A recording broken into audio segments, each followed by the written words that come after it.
So I'm here with Geir Børdalen from NRK. Tell us about your role in the company, Geir. I have a strategic role inside the company, so I mostly work with kind of the strategic decisions and kind of holding an overview of all the tech. But my background really comes from driving production project, building studios, building NRK TV player and ground structure from that. So you've given a really interesting presentation here at the conference today. I know it's a challenge, but can you summarize for us what you said? We tried to talk about all the NRK extreme tech project that's kind of fueling the development. And NRK are in the process of moving both our main office in Oslo and also a lot of our regions to new sites, and also upgrading infrastructure from the old multi-layer SDI, MADI, and so on infrastructure over to a total IP infrastructure. And the project we're running both with 5G and with the gaming house is kind of helping us going in that direction, testing new technology, and also hopefully doing a great program project hitting the streaming audience. And as far as your audience is concerned, how has the gaming house project gone down?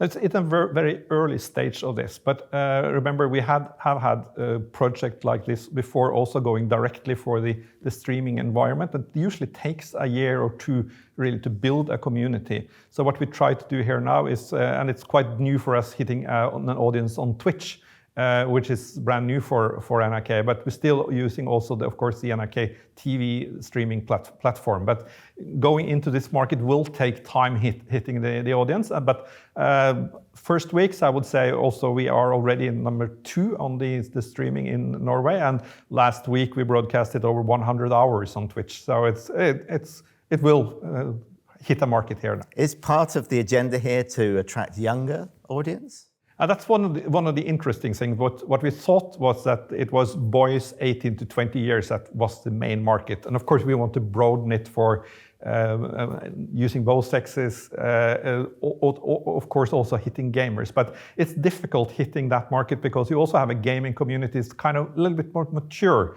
And the differences in between men 35 to 50 and boys 18 to 20, it's a little different here. So what we try to do now is kind of be learning from hitting the market, learning from the errors, because of course that's what you do, and kind of be more precise. And I think already we see improvements.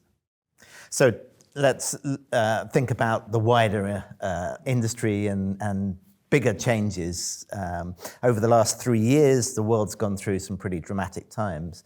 As far as your observations of the industry, what are the big changes you've seen?